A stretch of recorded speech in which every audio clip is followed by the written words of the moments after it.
A diagnosis of breast cancer is a frightening one for patients, but between surgical advances, targeted radiation therapy, and the multidisciplinary approach to patient care at Franciscan Health, there's never been more reason for optimism. And joining me to share her expertise and optimism today is Dr. Constanze Rayhrer. She's a board-certified general surgeon specializing in breast surgery at Franciscan Health. This is the Franciscan Health DocPod. I'm Scott Webb. Doctor, appreciate your time today. We're going to talk about breast cancer surgery options, and I've got a bunch of questions for you. So just want to start here. When a woman has had imaging that revealed a lump in the breast, whether that was through ultrasound, mammogram, MRI, whatever it was, what are the next steps? Well, not every lump is something serious, so the next step is to define what the lump is. Most of the time, imaging abnormalities turn out to be non-cancerous, but we never want to miss the cancerous imaging abnormality. So the next step is usually to get a tissue biopsy, and that can usually be done minimally invasively by numbing the breast and getting a needle sample of the area to determine what it is. Okay. So just sort of jumping ahead just a little bit here, if it turns out that a woman needs breast cancer surgery, and I'm sure we've all heard of lumpectomy and mastectomy, and maybe we know what those things are, but it's good to have an expert here. So what are each of those, and when or under what circumstances would a woman choose one or the other? Most women today, because of the great advances we've had in breast cancer management over the last 20 years, most women do have the option of lumpectomy. Okay. We consider lumpectomy breast conservation, and we remove the area with the tumor in it with a little rim of normal tissue around it to make sure we got everything. And then we determine what other treatments are needed afterwards to prevent it from coming back. So a lumpectomy means just removing the tumor itself, preserving the breast, and it can be done very cosmetically. So that is an option today for most women. Sure. That's outpatient surgery, so minimal surgery, minimal impact on the body. Mastectomy can be a woman's choice to choose that instead, and in rare circumstances, it's what's required. And that means removing the breast mound, the breast tissue, and can be coupled with reconstruction. Yeah. So, doctor, when we think about lymph nodes and whether or not they've been affected by breast cancer and whether the breast cancer has spread, is that something that a patient would know, or does it really need to be diagnosed by someone like yourself? Our first step is to examine the lymph nodes in the area with imaging. Often it looks fine, but we still prove during surgery whether the lymph nodes are involved or not. And usually that's by removing a single lymph node called a sentinel node from the armpit. That's a great advancement we've had in the last 20 years. So we usually don't have to remove a larger group of lymph nodes for women, minimizing the amount of surgery. And we send a single lymph node to the laboratory for the pathologist to examine for us. Yeah, let's talk a little bit more about surgery and what patients can expect, what women can expect. Generally, yes, of course, we've talked about lumpectomy, mastectomy, but regardless, when we think about the surgery and just the basics, what can folks expect? So most of the breast cancer surgeries that we do are outpatient now. So you come in the morning and then you have your surgery, which usually is less than 2 hours. Women are all the way asleep for the surgery. And then you're able to go home. And then the surgeon follows up with you in the next week and to make sure that everything is healing fine. Mastectomy surgeries, usually women stay overnight, but there is a lot of difference in the type of surgery than, say, 20 years ago. So most people are able to shower the next day, use their arm, wear a bra, and go on about whatever they would like to do in the few days after surgery. Yeah, I was going to ask you about recovery and just generally speaking, like the recovery time and, how soon before women can get back to daily activities, as you say, but it sounds like it's pretty quick. For a lumpectomy, it is pretty quick, fortunately.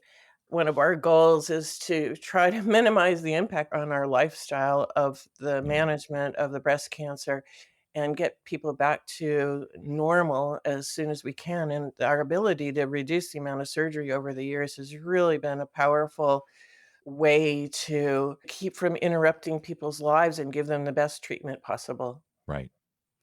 Yeah, and you touched a little bit earlier on reconstruction and reconstructive surgery. So, what does that entail, and is that covered by insurance?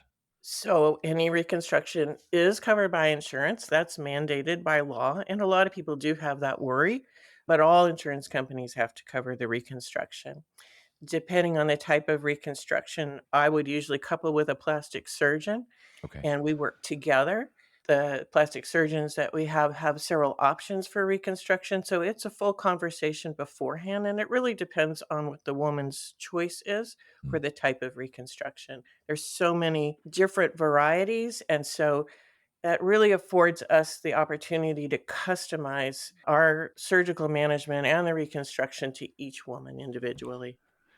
Yeah, really patient centered, as you say, the women's choice, lots of choices, lots of options anyway. So, yeah, conversations beforehand, and you've given us a sense a little bit about the recovery time and so forth. And, Doctor, it seemed like back in the old days, I'm 56, but seemed like anytime you heard the word cancer, that immediately and automatically involved chemotherapy, radiation therapy, that kind of thing. Is that something that breast cancer patients also have to go through? Is that just pretty standard? So that, again, is something we can really customize today. All that money that went into research and breast cancer research over the years has really come back to help us. Hmm. So we have developed really specific testing for each woman even before the surgery. What the woman needs afterwards as far as radiation and chemotherapy really depends on her individual cancer. So it's a pretty large discussion and a lot of testing beforehand. But in that way, the management of breast cancer is really ahead of the management of many other cancers because we've benefited from all that energy, all those donations that went into breast cancer research. Yeah. With a lumpectomy, a lot of women will have radiation, and the radiation, you can think of it a little bit like having the surgery. It's focused at the area where the tumor was, not to the whole body. And we begin that usually about a month after the surgery. It's very doable. The methodology of the radiation has really evolved over the last even 5 years, and it's quite remarkable what we can do with less today. Chemotherapy, we reserve for the more aggressive cancers, and not everybody needs that. A lot of women are fine without chemotherapy. They're not candidates necessarily, but when a woman needs it, we have also had a lot of advancements with chemotherapy. Chemotherapy is medication that is given intravenously and protects the entire body. It's not focused like the radiation therapy. So, when someone needs that protection of their entire body, we'll often give the chemotherapy before surgery, Hmm. minimize the amount of surgery we can do. And it's also very specific to the individual and customized for them. Right. No one ever wants cancer, of course. But where we're living here today in 2025, perhaps there's never been more room for optimism for cancer patients. Am I hearing that right?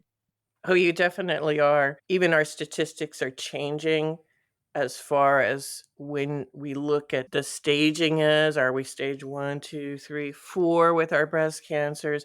But the statistics as far as how well people do in each is really beginning to evolve. Yeah. Our therapies have gotten so much better over the years. It's really exciting. Yeah. It's amazing. Just want to give you a chance here at the end, Doctor. Final thoughts, takeaways. When we think about breast cancer surgery and the options and the patient centered care with Franciscan Health, what are your final thoughts? I think Franciscan Health is really unique in that it has set up for us a really beautiful collaborative effort between different specialists. It's a team. Yeah. And when a woman comes into Franciscan, she gets this incredible team that is on the edge of technology. We have everything available, state of the art, and there's so much we can do. Breast cancer is such a frightening Mm. diagnosis, but it doesn't have to be anymore.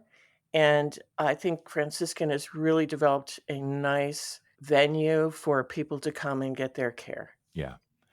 Yeah, as you say, multidisciplinary seems to be the buzz term in medicine, but it means so much to patients and their families, to have those teams of experts consulting with them, working with them, helping them, saving them, all that good stuff. So thank you so much. Thank you. And to learn more about breast cancer treatment at Franciscan Health, visit franciscanhealth.org/breast cancer care. And if you found this podcast helpful, please share it on your social channels and be sure to check out the full podcast library for additional topics of interest. This is the Franciscan Health DocPod. I'm Scott Webb. Stay well, and we'll talk again next time.